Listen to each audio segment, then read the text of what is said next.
I'm Maeva, and this is Raising with the Village, a podcast where real parents share real stories so we can all feel a little bit more connected on this wild journey of raising children.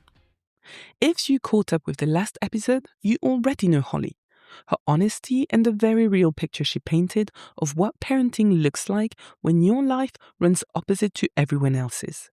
Well, after that conversation, I may have jokingly mentioned to Hollie that I'd love to get to meet her partner too. And here we are. Today, I'm talking to Phil. Phil is a chef, and if you know anything about hospitality, you'll know that being a chef isn't just a job. It's a way of life. Late nights, long shifts, weekends. The moments most families are together are often the moments Phil is in a kitchen feeding everyone else's. So what does fatherhood look like from that side of the past? What does it mean to be a present dad when your day starts when most people's is ending? And could he picture having more children with this life setup? We also get into something bigger about the choices people make around parenthood and whether we judge them differently depending on who's making them. This conversation surprised me, and I think it will stay with you. One thing I'll say, we recorded this after Phil's shift. The man had been on his feet all day and still showed up with so much openness. So, Phil, that did not go unnoticed. Thank you. And now, here is Phil's story. Hi, how are you? I'm good.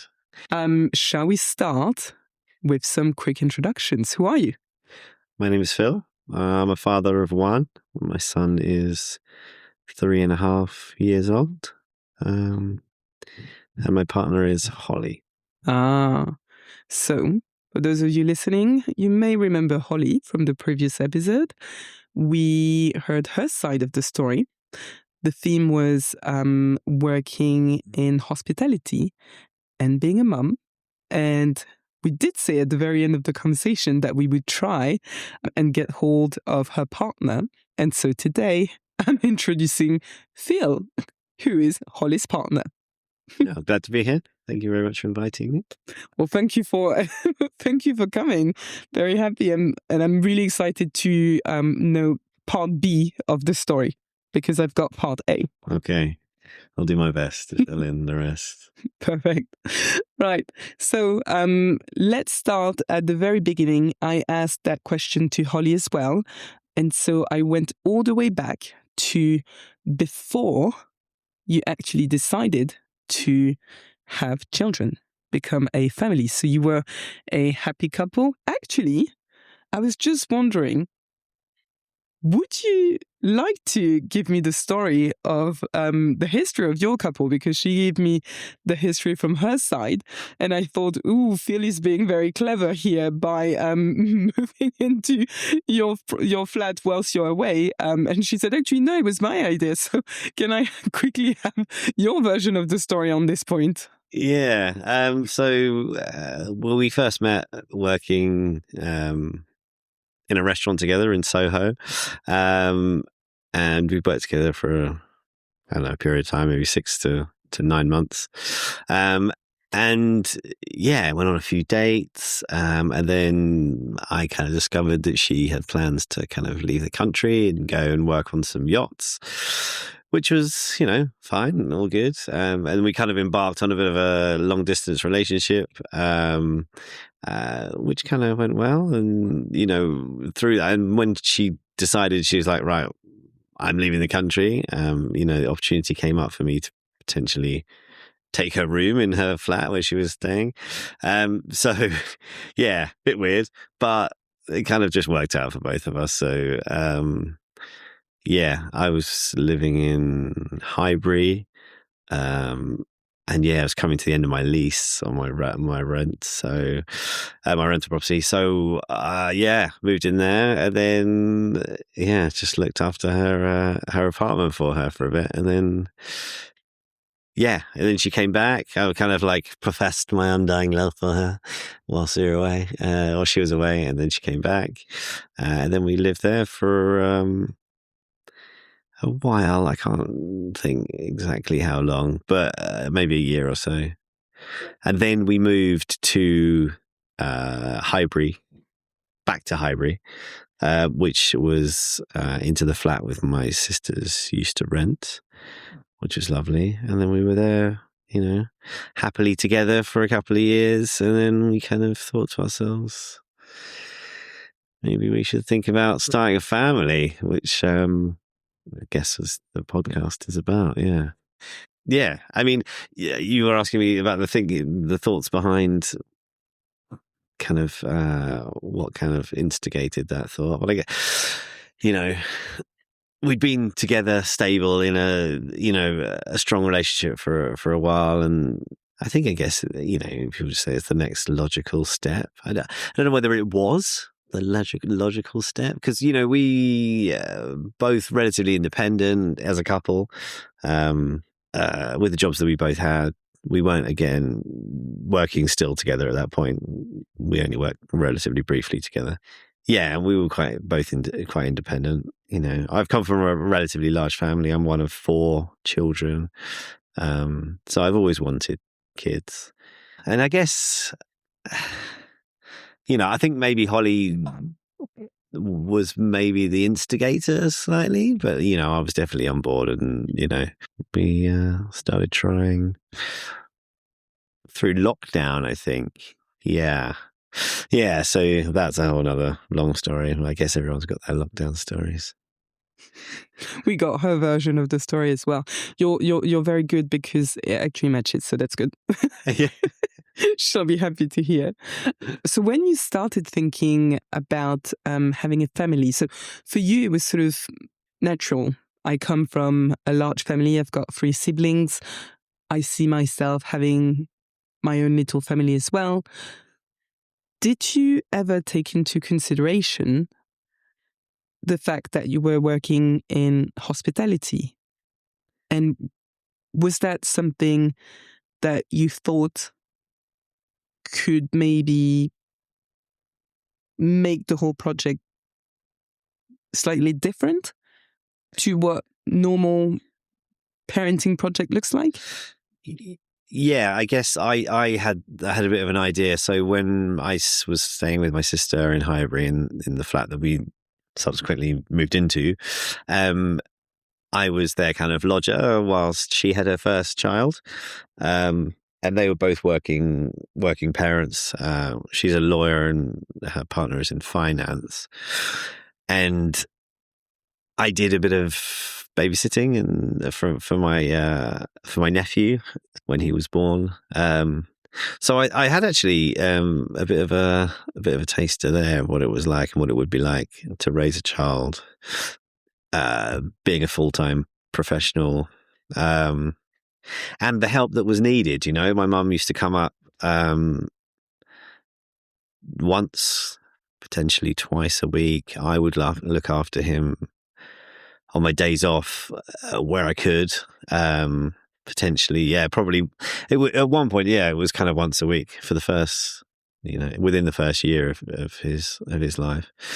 So I kind of did know that we would need some support, and it's just really not possible. He wasn't in nursery. Yeah, so I guess he went to nursery maybe between 9 months and a year. So for the first 9 months, I was there and helping out, and my mum was helping out. So yeah, I had a bit of an idea of what it would be like.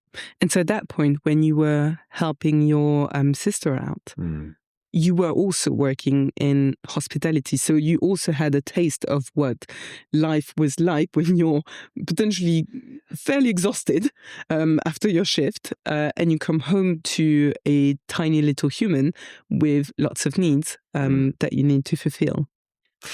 Yeah, for sure. And I could definitely see how tired they were. They were on 9 to 5s. But look, I don't know. I mean, maybe it's my personality, but it's, I'm of the idea that, you do what you need to do kind of thing.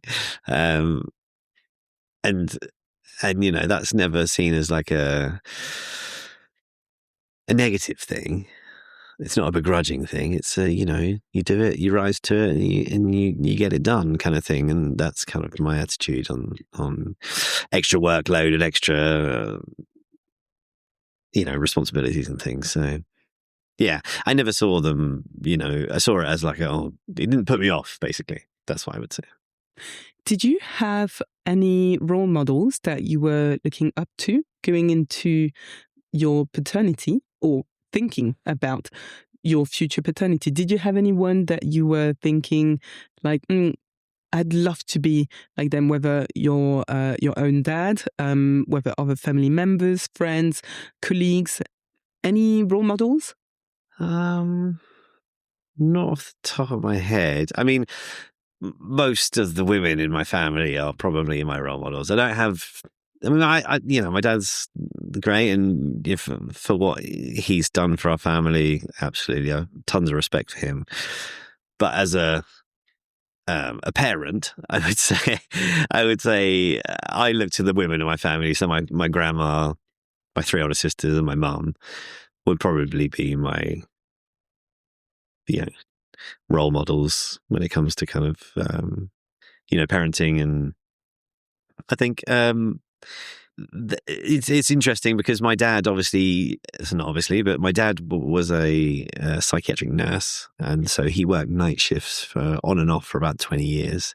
So through my whole childhood, he was always on shift work. So sleeping in the day, I used to leave around 6:30, 7 o'clock at night after dinner. Go to work, and then he'd probably be back into bed just as we're waking up, kind of thing. So, this wasn't every day shift work. Obviously, you can't do that 5 days a week. I don't know. It was all a bit random. I can't really remember exactly his shift patterns, but he did agency work and stuff like that. So, that was. I guess maybe that was a role model for me. I mean, for the fact that I knew he could do it and he did it with 4 kids, I don't see that me doing it with 1 child was ever going to be that daunting, really, I think. That's really interesting. I had no idea that your dad had also worked in shift works. Can I ask about your mum? She was an occupational therapist, and she worked a 9 to 5. So okay. Yeah, regular hours. She didn't do any shift work. Okay. So I guess it was a balance between the two of them. Yeah. Okay, cool. Right. So now let's go back to your story. You said that you started trying during COVID. Fun times, we'll assume.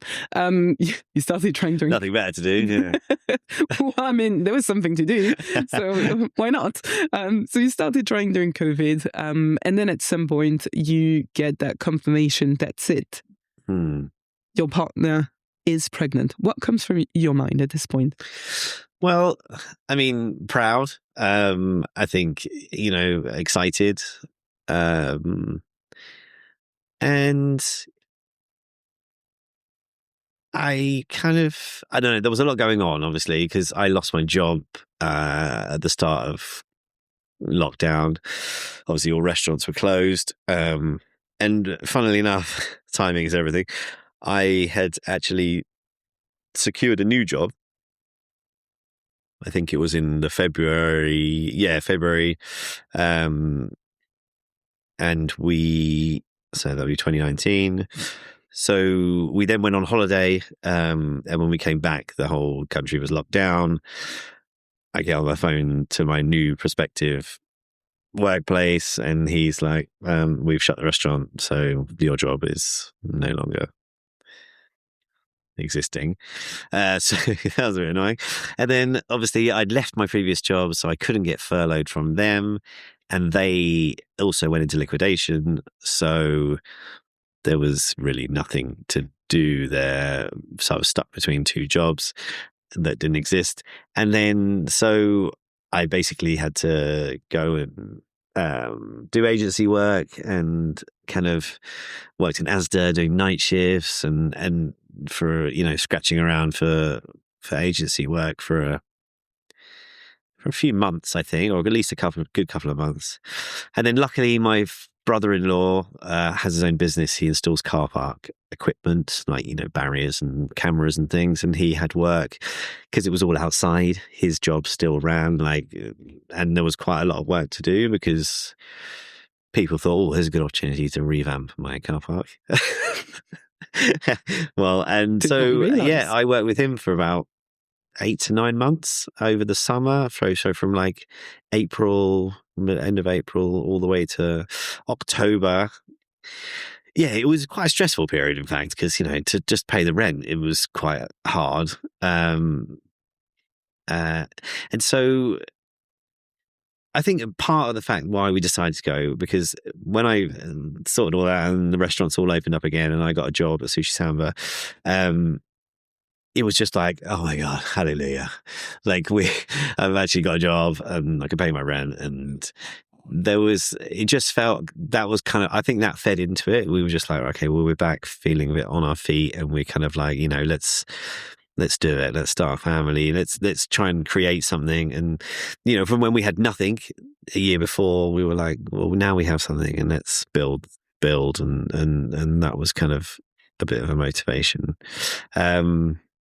Yeah, sorry, I forgot what the original question was there. But no, I think you completely answered the question. I guess it sounds like that moment when you realized that you were going to become a father kind of came at the same time that your life was all coming back together. You were back on track on your career.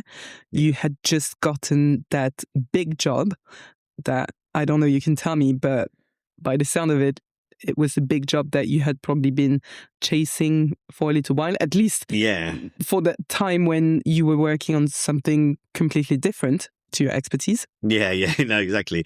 And, 9 months out of the kitchen, I thought to myself, I've forgotten how to cook, so it was good to get back in, but it was a lot. And, I think I was really, really lucky to get the job. Or talented. Yeah. Well, yeah. I mean, I got the job from my old exec chef that, so look, he knows how I work and how, what I do. So, and, today is my 5th year anniversary, which is happy anniversary. Yeah, it's a bit of a weird one actually. That's come around pretty quickly. Oh wow! Happy anniversary! What did you do to celebrate? Not a lot, just worked. I made staff food for the guys today. Actually, yeah, made pizzas for them. So, and yeah, so like I was saying, it was kind of. I guess this job has kind of kept me. It was a bit of a lifesaver, to be honest, when I look back at it. And, and that really motivated me to make sure that because it was super hard, like the first year, 2 years, obviously after lockdown, there was no chefs and the restaurants were half open, half closed, busy, not busy. It was like the first year was, and you coincide that with us buying a flat, with a 3-month-old baby. We did a lot. I think that year there was a lot. 2022 was a busy year. Yeah. I look back at it now and it was, kind of a little bit of a blur.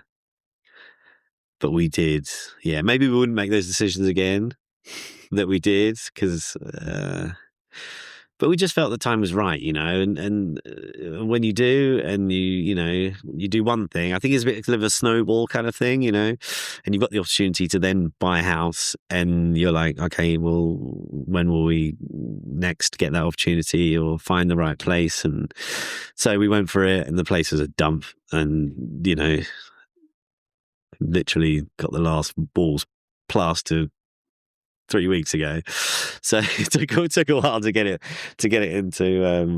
into shape. But that was a lot to deal with. I think it probably took a few years off my life, but but it's one of those things. I think you make decisions, and even if they are super hard, straight away, you just know it will get easier, and you just work hard to make it become easier. I think that's the philosophy, So that's how I kind of live it. And I was talking to my guys today about 5 years, and can you do another 5 years or whatever? And I was just saying, look, I got through the first 2 years; they were the hardest, and actually, it has progressively got easier. And I think this year, touch wood, nothing goes terribly wrong over Christmas, has probably been the smoothest year I've been there. So yeah, that's kind of come to fruition, actually. And I think probably the same thing goes with parenting. The first year was proper hard, lack of sleep. No, we had no kitchen. We were living off a microwave and a makeshift sink and holes in the walls, and cold winters and the boiler blowing up, and stuff like that. Now I look back at it, that last year that we've just had in the flat was like a dream compared to that. So it has gone the way that we thought it would do, which is kind of satisfying, I guess. Is it not a chef's nightmare to not have his own kitchen? Well, yes, I would say so. But also, I have my kitchen at work, so maybe that's that gives me the fix whilst whilst we're waiting for our own one. Yeah, it was pretty painful. I'm not gonna lie. I don't know though. If I had to pick between, because we had the one room that was okay in the flat was the bathroom, which is not great, but it was the only one that was kind of like relatively modernish. So actually, I appreciated that. I have a shower twice a day, hot shower.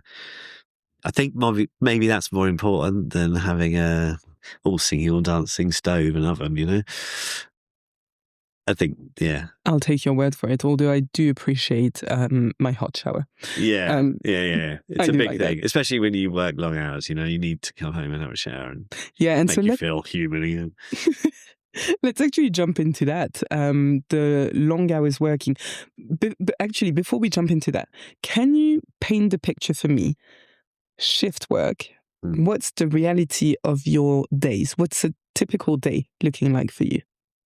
Okay, so for my working week, I am contracted to work 48 hours a week, split over 5 days with 2 days off.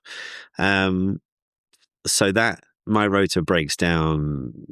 This is just to explain. Sushi Samba is a little bit different to a normal restaurant because it opens late. So our last booking is like 11 o'clock in the evening. So a lot of restaurants, their last booking is around 9. So our whole work day is just shifted on by 2 hours. So most kitchens start 8 o'clock in the morning, finish, 10 in the evening. We start at 10, finish at 11:30, 12. So it's kind of the same, but a little bit different. So within my 48 hours, to make my 48 hours, I have to work 3 double shifts and 2 singles. I do have, because I'm the head chef, I do have the flexibility to potentially move that to 5 kind of straight shifts, if you know what I mean. What's a straight shift? So a straight shift would be, say my double is 10 till 11:30. To 10 a.m. to 10 a.m. to 11:30 in the evening. And then my lunch shift is 10 till 5 in the afternoon. I could potentially elongate that and say do 10 till 8 every day. But for one, it doesn't really work because 8 o'clock's probably the busiest time in the restaurant. I can't just go, right, see you later, guys, I'm off. I don't think it'll go down very well. So they don't really mind how you make your 48 hours, but in reality, there's only, the way we do it is the best way to do it. And all my seniors, I have 3 other sous chefs below me. They all do that rota. So 2 days off, 3 doubles, which is 10 till 11:30, 2 singles. They may do a 10 till 5 and then one evening shift, which is a 3 o'clock start, 3 in the afternoon, and finish at 11:30. which is probably tougher because they have 4 late finishes and 1 early finish, when I'd have 2 early finishes and 3 late finishes. But that's my prerogative, being the head chef. And plus, because of childcare, like I couldn't do it the other way around. So, so I always look after on a Wednesday. So I always have Wednesday as my day off. And then my other day floats around the week. So wherever it's needed, or for example, wherever I'm needed at work. So it works both ways, and it's quite nice that I can write my own rota to make that kind of happen. But generally, seniors in the restaurant are normally, their days off would be Sunday, Monday. Okay, so consecutive days. So normally it would fall on one of those 2 days. But again, I can take a Friday off, I can take a Thursday off. It doesn't really matter, as long as we haven't got a big function or there's no other seniors in the building to kind of look after the place. So yeah, that's my working week. Okay, so now that we have this picture, and thank you for explaining, can you now combine this picture with your first year as a dad, when it's the reality that we all know with an exhausted, I was going to say exhausted baby. The baby is probably exhausted, but with an exhausting life, really, learning about what it's like to be a parent with a baby that doesn't sleep through the night, baby being sick occasionally, all the requirements that come with being a parent. How did you make those two work? You hinted on that earlier, saying that it was a very difficult year. But can you just dive a little bit deeper into that? Give me a bit of a better idea. It was a long time ago, but I do remember doing night feeds for sure, and being up with just giving. Look, for me, my where I could, I would give Hollie as much kind of rest and respite as I could. So I would always kind of and the way it kind of works out is I'm a relatively light sleeper, so I would always be the first one to be up, basically. I can also go to sleep again like that, so I have this kind of that is a skill. I have quite a good ability where I can kind of just close my eyes and I'll be asleep within like 10 seconds. I think I get that from my dad. It's in the gene. It's in the genes. So I was always the one that would get up, and I can just survive on less sleep. If I have 5 hours sleep, I'm okay. The problem is now my body's a bit like kind of trained to only sleep for 5 hours, so I have to kind of force myself to sleep a bit more if I can. But yeah, it's just something that you get used to, basically. And I think maybe I'm a little bit more easily used to it because I work shift work. So it kind of works both ways, if you know what I mean. So for the fact that I might be getting in at, 1:30 and getting up at 6:30 just for shift work, like being a chef, and that was okay. I could do that and then go to work and do it, come home, go to sleep, and, doing that with a child, it was kind of the same kind of thing, Now I have another question, because here, I think what you described was sort of life balance, I guess, between you and Hollie. You've mentioned earlier that Wednesday is your day with your son. Yeah. How early did you start having those days with him on your own? And what was it like? Because I'm very interested in understanding what it's like to almost be a single dad at least once a week. Yeah. So that was from pretty much the beginning, I think, and I think maybe I did more than one day in the week. Yeah, I think maybe I did. It just kind of depended on whether my mother could do one day of the week. But I think I might, at the beginning, I might have done 2 days in the week and worked the weekends. So Holly had the whole weekend on her own, or at least half day on a Sunday, and I would come back at maybe like 5:30 to do the evening. But she would always have all day Saturday on her own, and I would always have Wednesday, and then maybe I would pick up another day. But then it depended on nursery, as well. But I was always flexible. So if and that was that's the thing that's really helped us, for the fact that have always been, since we've had our son, the head chef, the guy writing the rota. Holly hasn't always been in that position, and she's still probably not in that position. So I guess I'm quite privileged in that, the fact that even though I'd have to do shifts that probably would seem a bit awkward for most families, I can always bend and flex and change it. So we never get completely caught out. Because obviously my mum's about an hour away drive, and she's 75, and it's not like she can just drop everything. And, she kind of looks after my dad, and he's got like early onset Parkinson's. So it was kind of important for the fact that I could change my rota kind of at the drop of a hat, or at least, half a week before the coming week. But yeah, I always really enjoyed looking after on my days off. I mean, that was kind of like a continuation of looking after my nephew. So yeah, it was good, and I would feel, I feel like it created a really good bond between me and him. We obviously did sing song every Wednesday morning for quite some time. And then, yeah, we would find stuff to do in the afternoon. And I think that it kind of helps as well. I can do bedtime. I can do the whole routine of a day with just me and him. And he doesn't bat an eyelid, because we've been doing that since he was a baby. So, of course he misses his mum. But then, on the other hand, Holly says when I'm away on a Saturday, he's like, "Oh, where's Ellie?"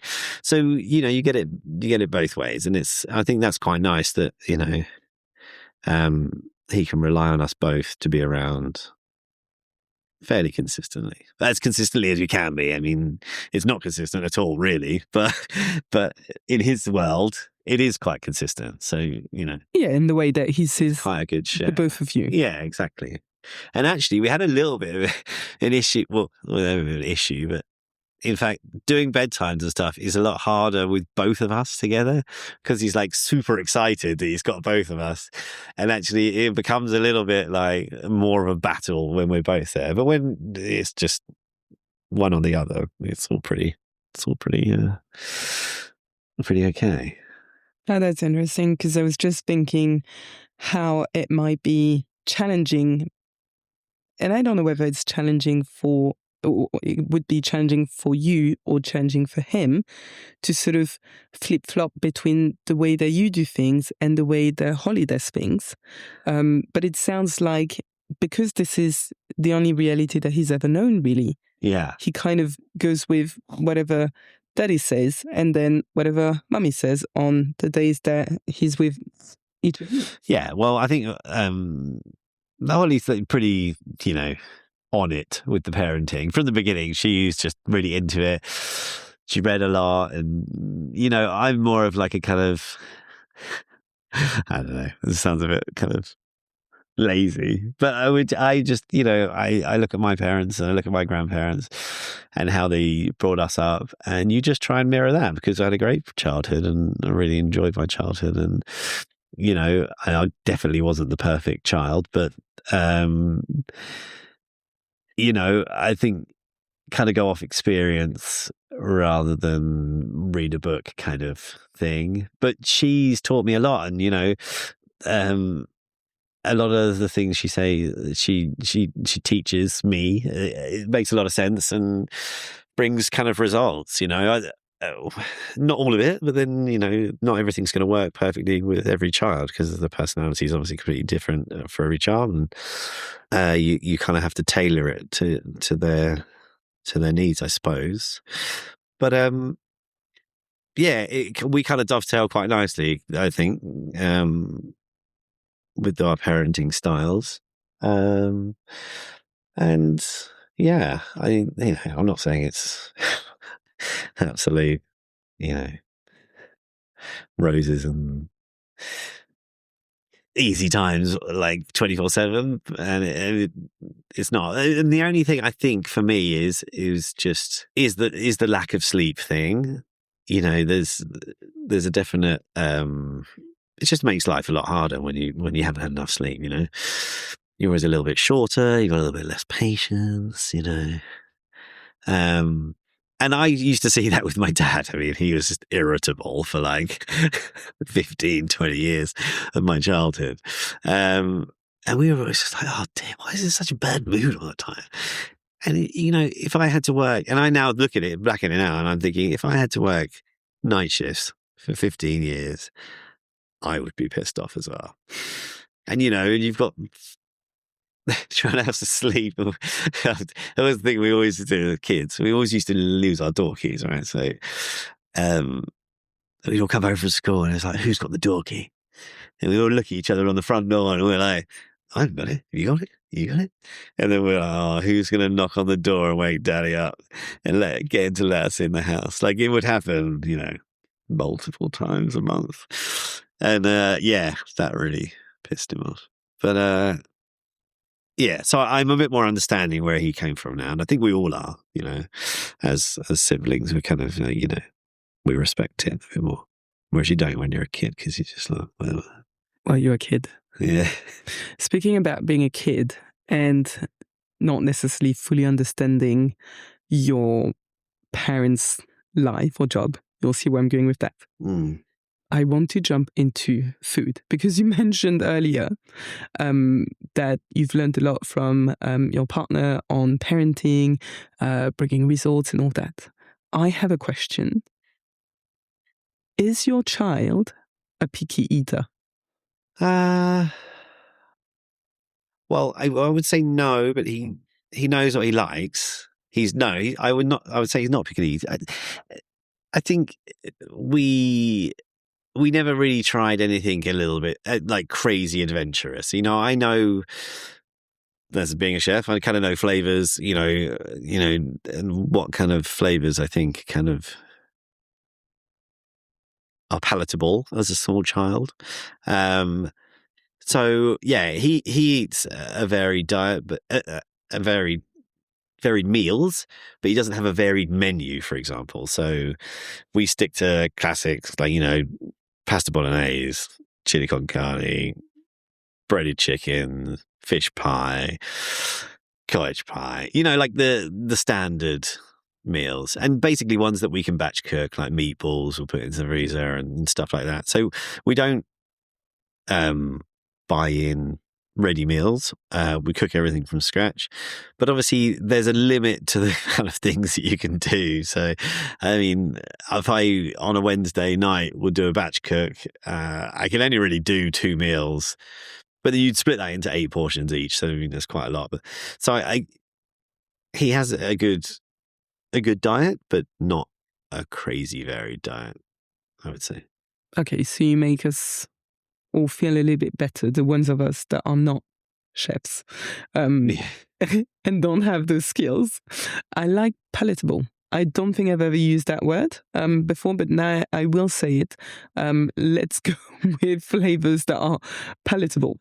Yeah. I do like that. That's going to make me sound so much more, like I'm in the know.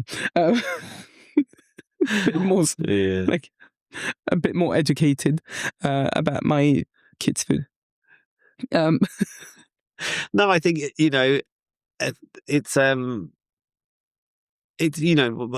last generation, for example. I think when I speak to my mum about what she used to eat as a child, she used to have lamb fat on toast and kidneys and liver and and that was a sign of the times. That was the cheap meat and that's what you could get hold of, but it's not palatable for a child. And even a really good chef to cook a kidney that is child friendly, I would really struggle with that. You have to start with the with an ingredient that you could probably get to a certain place with. A piece of a kidney is probably a lamb's kidney is not somewhere I could get to where a kid would be like, oh, that's lovely.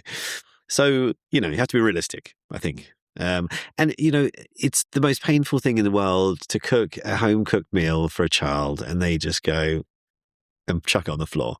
It's just like, oh, it's my hard work. And, you do as a parent end up eating some of your child's meals, but obviously, if they're good meals, I don't mind eating them, that's nice. And they're meals that I would eat. So it's okay.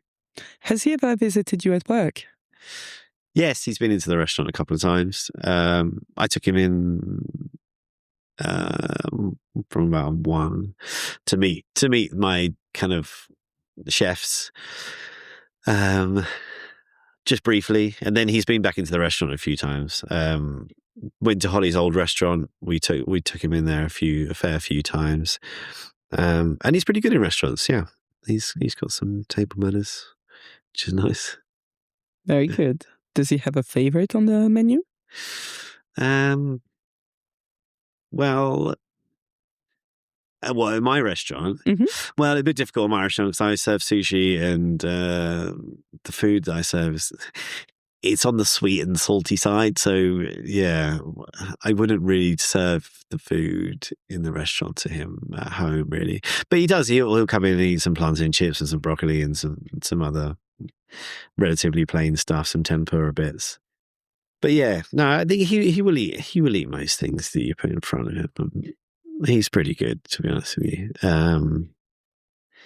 And it's, you will know yourself, they go through phases. So there's the phase, around 1 where they'll just eat anything. You can literally put anything in front of them. As long as it's not too salty, too hot, too sour, they'll just eat anything. You'll be surprised sometimes. When I took my nephew out, we took him to Camden once and gave him some crispy squid when he was like 1, and he's just like, yeah.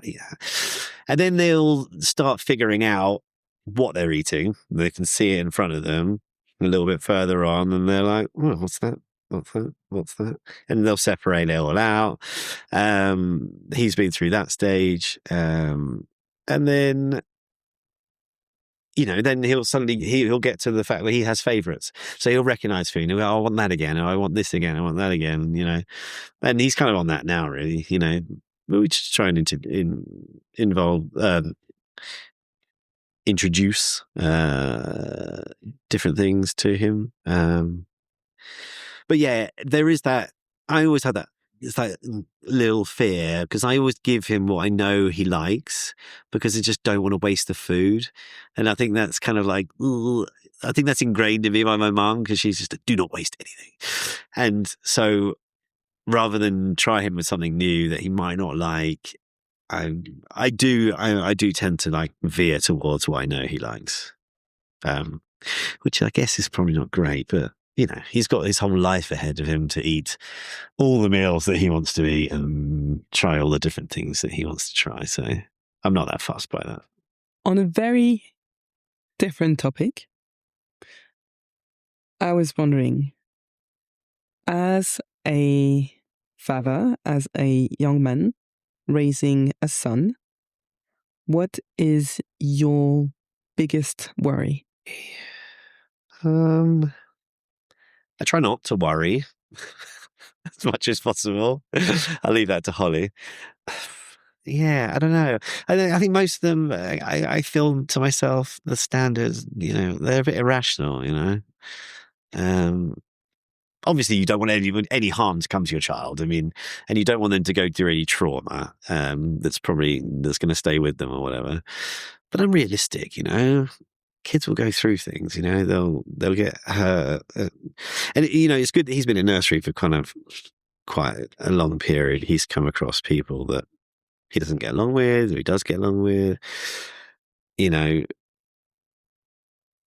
And sometimes you kind of, I don't know.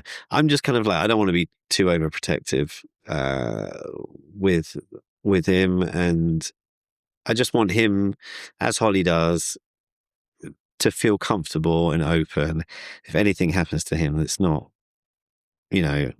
sitting well with him or something that's happened to him that's making him feel upset or whatever, that he feels comfortable to come to us to talk about. And we'll do our best to try and reassure him or fix whatever issue there may be. But I'm a firm believer of, you have to kind of go through these things.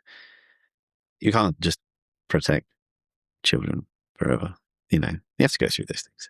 And I feel myself slightly, having 3 older sisters, and being the youngest, that I wasn't exposed to a lot of things as a child, that I kind of probably look back on now and think, not that I could change it, and I probably couldn't do anything about it anyway, but I do think that, I grew up very late, and I felt that, when I went to university, I just wasn't, of an age, maturity. I wasn't mature enough for my age, basically.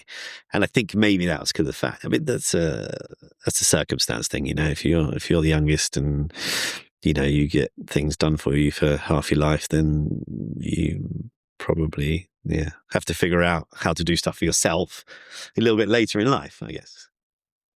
Are you thinking about having other kids? Yes, we definitely have thought about it. It's kind of there in the background. I would like to have another child. I think if we don't, I won't be upset about it. I think we kind of both got to the point where we're like, if it happens, it happens. We won't shut the door on it. But again, I'm relatively practical about it. We need a bigger house, and maybe we would like to move a little bit further out from London. I don't know. Time is not on our side, I guess. But, these things can happen very quickly. So, yeah. How would I deal? I think she's old enough now, because we were very much like in the first 2 years, obviously with a lot going on in our lives and a lot of things juggling around. We were just like very, very careful that we probably don't want to get pregnant again at this point, because that would make our lives super, super hard. So that was definitely, we planned not to have another child within the first 2 years. And then, I guess, things happen, things crop up in your life and kind of put that kind of thing on the back burner slightly. But yeah, how do you look at women that decide not to have children? I think that I want to think that we are now in a society where it's acceptable for everyone to make their own choice, their own decisions. I think maybe society still will judge women a little bit more harshly for not having children than men. Yeah, I think that's true. I think they would probably be judged a bit more. I wish they wouldn't, because at the end of the day, I think that having a child is truly a life commitment that you don't necessarily understand it so much. You don't necessarily understand what the true meaning of life commitment is before having a child. Yeah. But once the child is here, you do understand it. And I think that it would be extremely unfair to impose it upon people that do not strongly want to have children. Yeah. I think it would be extremely, not just unfair, but extremely cruel to impose a societal choice or vision upon someone that has not made this decision and does not feel like they should have to bear this decision? Yeah, no, I think that definitely. I think it should be the other way around. In fact, there should be if anyone's going to get judged, because obviously the woman has to have the child, and that's massive changes for their body, for their life. Yeah, you say lifetime commitment. There's definitely should be a lot of respect for women who make the decision both ways, because it's a big decision. It is indeed. On a lighter note, is there anything that you feel people should know more about your profession, your industry, or just, what your life looks like? Yeah, I think for me, obviously, it's a male-dominated industry. Like I would say 95%.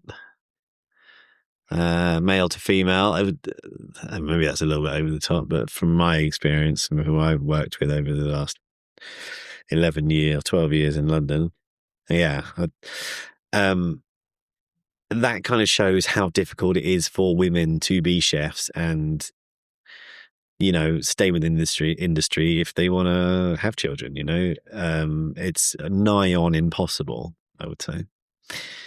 Not impossible, but nearly, and actually not worth them not changing. You're not worth them staying just to change your profession and find something that you can do which is beneficial to your lifestyle. Having a child, so that's disappointing, I would say. I don't see. But I think maybe that's to do. Well, I don't know. Maybe I don't know other jobs that have shift work, what their kind of gender splits are. But yeah, it does kind of come down. It does come down to the male doing it, and even the men that I work with. A lot of them are single. A lot of them are young. Well, not necessarily single. Sorry, but young, childless. Because that's when to do this job is at its easiest, where it's most practical. As soon as you add a child or you add, another commitment or something to it, it just becomes doubly difficult, which is a shame. I think there are new businesses, new restaurants coming onto the scene that put their employees first, and do friendly hours, flexible hours. It's just I know it from both sides because obviously I write my rotas and I'm the head chef, so I need the team to work a certain amount of hours to make the kitchen work. You need the amount of people, and you can't have endless chefs. Labor controls are really, really tight. So, yeah, I don't see it changing anytime soon, really, because the hours are so unsociable. Especially in our restaurant. You're basically doing night shifts because if you're on pastry, you're finishing at 1 o'clock in the morning. The time you got home, you're 2 o'clock. Got to bed, it's 3 o'clock. That's your night done, pretty much, isn't it? So, yeah, it is pretty unsociable and probably more of a young person's industry. I mean that's what kind of keeps the vitality and the energy in restaurants and kitchens, because the workforce is kind of under 30, maybe under 25. So I feel quite old, to be honest. At 39, I'm kind of I I think to myself, if I probably wasn't in a head chef position, I would probably be looking for somewhere else. And really, Sushi Samba, the money's kept me there. The money is good. We're a successful business, turn over like 10 million a year, so they can pay their staff relatively well. But it's very demanding, and they know that they ask quite a lot from you, but they pay you for it. So you know, that's it. It's not the healthiest life either. You know, working. So, for example, on a Saturday, my day on a Saturday, like last Saturday, for example, probably the busiest Saturday we've had this year. You know, I get into work early because I know we're busy. So I'm probably in at 9 o'clock in the morning. I will eat like my lunch on the way to work. So I'll have like sandwich, yogurt, you know, what you normal people would have for a lunch, I would have I would have as my breakfast. Then, because when I get to work, I'm like there in the kitchen from 9 until probably about 11 o'clock in the evening. I might I'll take a toilet break or two halfway through. Maybe I would eat something around 4 o'clock, maybe a bowl of rice and some broccoli or a bit of chicken or something, and then just work straight through. And that will be busy all the way through. I'll have tickets on from 12 o'clock until I leave probably before the other guys. So I leave at around about 11 and they're there till maybe 11:30, 11:45 by the time they've all cleaned down and gone. So yeah, it's not exactly the healthiest. It's not like that every day, but you know, you only have to do a few of those days in a row and you're like, ugh. And then, you know, Sunday, I'll have Sunday off. So I'll come home. By the time I've traveled home, I'll leave at 11. I'm home at like 12, shower, bed by 1. And then it's waking me up at 5:30. So it's like, yeah, that can be a bit grisly on a Sunday morning. But yeah, that's it. And then, you know, if I'm, you know, we might go out for the day or whatever. And probably by about 8:30 in the evening, I'm like nodding off. Well, that's me done for the day, probably. So yeah, it's, I think lack of sleep is the big thing, really. And the fact that your body gets used to not having a lot of sleep. And I think that's the most unhealthy thing, because then when you want some sleep, you can't get it. So yeah, I wouldn't mind getting back to doing some normal hours and some normal sleep patterns at some point.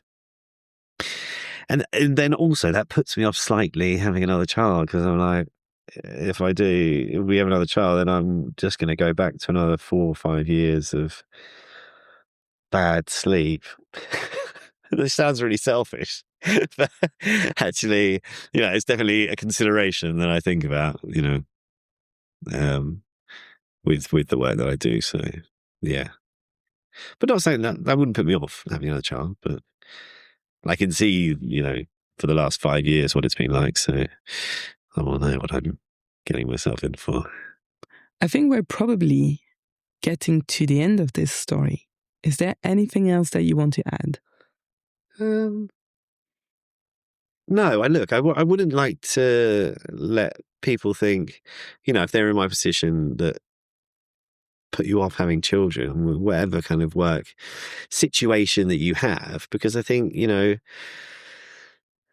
everybody in the world makes families happen one way or the other, whether you have to have your grandparents involved or uncles, aunties, you know, that's a really important thing, to have a support network around you. But even if you don't, you know, I think, you know, there's so much joy and fulfillment having a child, that I just don't think, you know, you should ever be put off by a little bit of lack of sleep and some childcare issues, because, you know, for one thing, it's never bad forever. It always gets better. You get better at being a parent the longer you are a parent. You know, it's a bit of a roller coaster for sure, but you know, it's always a fun ride. So, you know, I would recommend it to anyone, regardless. That's what I would say. Thank you very much. And I should have addressed you the right way, actually. Thank you very much, Chef Phil. Yeah. Yeah, I don't really like people calling me Chef Phil, to be honest with you. I hear it too much, that's why. But, yeah. Well, thank you very much for your time, Phil. Thank you. Or Chef de Cuisine, Phil. Thank you very much for your time. And thank you very much, because I know that you're coming back from a long day, a single shift. Single shift today. Single Not a double. Yes, single shift. So thank you very much for your time, No problem. your energy, and for sharing your experience, because I think it's a lifestyle that not many of us will be familiar with. So thank you very much for sharing that. Cool. And I'll speak to you very soon. Yeah, it's been a pleasure. Thank you. Bye-bye. Bye-bye. Phil, thank you. Thank you for giving up your time after what I know was a long day. And thank you for showing up with such honesty and openness. It made for a really special conversation. And Hollie, thanks to you too, because without that first conversation, this one wouldn't exist. Between the two of you, you've given this community such a real, rich, and generous look into your world. If this episode resonated with you, share it with someone who might need to hear it.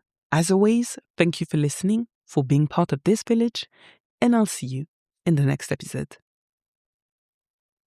You've been listening to Raising with the Village. If you're enjoying these conversations, don't forget to subscribe on your favorite podcast platform, whether that's Spotify, Apple Podcasts, Google Podcasts, or Deezer, so you never miss a new story. New episodes come out every Thursday. You can also find us on Instagram at Raising with the Village, or on our website at raisingwith.co.uk, where you'll find more about the project and past episodes. If you have a story to share about parenting, step-parenting, or just navigating family life, I'd love to hear from you. You can get in touch through the website or send a message on Instagram, because every story shared helps another parent feel seen, heard, and supported. Until next time, bye-bye!